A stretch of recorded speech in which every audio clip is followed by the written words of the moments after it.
जय हिंद प्यारे साथियों, बहुत बहुत स्वागत करता हूं आप लोगों का अपने चैनल वैकेंसी पॉइंट पर। तो दोस्तों एक बार फिर से हाजिर हो चुका हूं आप लोगों के सामने।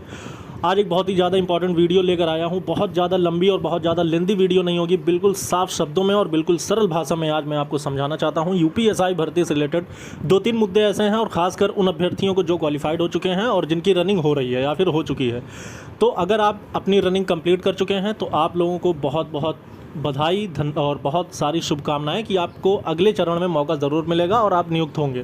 क्योंकि जिस तरह से देखने को मिल रहा है कि बहुत ही ज़्यादा कैंडिडेट हैं जो फेल हो रहे हैं, और रनिंग में जो सबसे बड़ी अड़चन आ रही थी वो मैंने पिछली वीडियो में बताया था आप लोगों को, और सारी अपडेट मैं आप लोगों तक पहुँचा रहा हूँ। बहुत सारे ऐसे कैंडिडेट हैं जो कि सेकेंड लिस्ट का इंतज़ार कर रहे हैं, और क्योंकि वो थोड़े बहुत नंबर से रह गए हैं, कभी एक क्वेश्चन से या फिर कुछ ऐसे थोड़े बहुत मार्क्स से उनका मतलब रह गया है।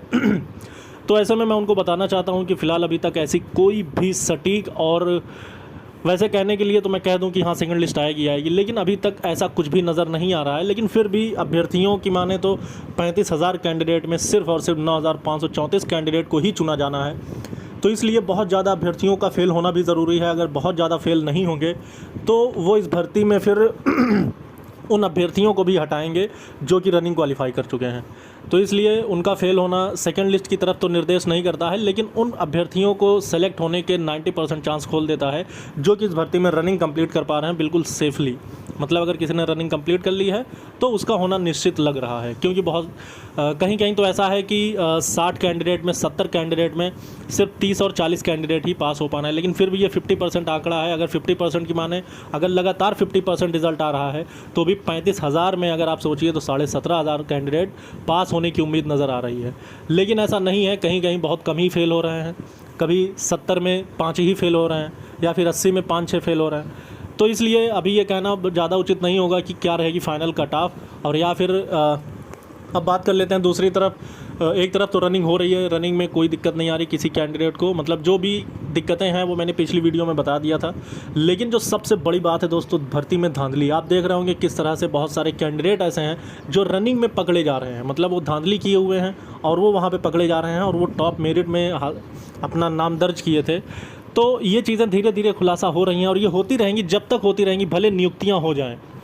अगर यूपीएसआई में ट्रेनिंग हो गई, नियुक्ति हो गई, सब कुछ हो गया, फिर भी अगर ये चीज़ खुलासा होगा तो तब भी उन्हें पीछे खींचा जाएगा, मतलब उनको निकाला जाएगा। तो इसलिए ये जांच चलती रहेगी, इसमें कोई वो नहीं है।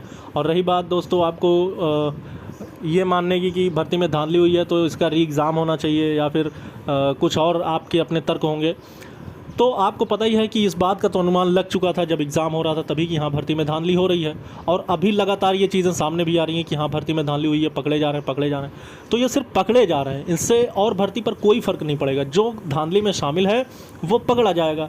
उसके अलावा अगर ये कह लो कि भर्ती में अब धांधली हो गई थी तो अब री एग्ज़ाम करा दें, ऐसा नहीं होगा।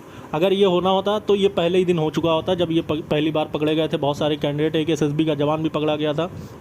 तो ये सब चीज़ें मोहरे तभी अपना लिए जाते, और जब ये चीज़ें पहले ही फोकस में आ गई थी, इन पर पहले ही इनका पर्दाफाश हो चुका था, तभी इसका निर्णय ले लिया जाता तो बात दूसरी थी। लेकिन अब ये मानो कि री एग्ज़ाम कराया जाएगा तो री एग्ज़ाम का कोई भी औचित्य नहीं बैठता इसमें, और ना ही ये कोई अब ऐसा कोई कदम सही कदम माना जाएगा जिससे कि यूपीएसआई भर्ती में बहुत ही बड़ा एक ऐतिहासिक कदम माना जाए। तो इसलिए इसमें ये मानना कि री एग्ज़ाम होगा तो इसके पक्ष में ज़रा सा भी वो नहीं दिखता है, क्योंकि ये बात का अनुमान और इस बात का सबूत तो लगातार मिल रहा है कि भर्ती में धांधली हुई थी। तो इसलिए आप लोग अपना समय ना ज़ाया करें और अगली आने वाली भर्तियों की तरफ फोकस करें। और जो अभ्यर्थी इस भर्ती में फिजिकल क्वालिफाई हो चुके हैं उनको उनके फाइनल मेरिट में आने के लिए बहुत सारी शुभकामनाएं। अभी से मैं उनके लिए बहुत सारी वो कर रहा हूं। तो इसलिए आप लोग अपना सहयोग बनाए रखें। जो भी अपडेट रहेगी यूपीएसआई भर्ती से रिलेटेड या जो भी किसी भी तरह की अपडेट होगी तो मैं उसको अपने चैनल के माध्यम से आप तक पहुंचाने की कोशिश करूंगा। इस वीडियो में इतना ही दोस्तों, फिर मिलेंगे दूसरी वीडियो में नई अपडेट के साथ। जय हिंद, जय भारत।